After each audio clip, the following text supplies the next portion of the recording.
YouTube? It is day 5 and we are back again with another video. It's your boy DB Shyverse. Let's get into it. So today I just felt like my hair needed a little bit more cream, so I just added my favorite cream in there, and I just, as you can see, put it on my tips and moved it onto my roots and just really made sure that it was massaged in, and that's pretty much all I did today. My hair is definitely getting better at holding water and moisture, so that's why I only added in the cream and not necessarily the leave-in or the oil.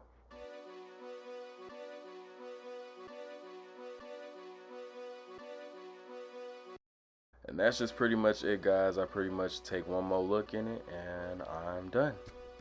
Please be sure to give this video a thumbs up. Bruh, I know y'all got questions. Go ahead and put them in the comments. Hey bruh,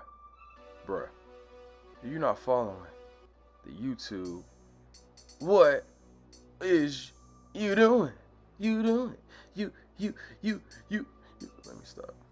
Alright, y'all. I'm getting out y'all way. Peace.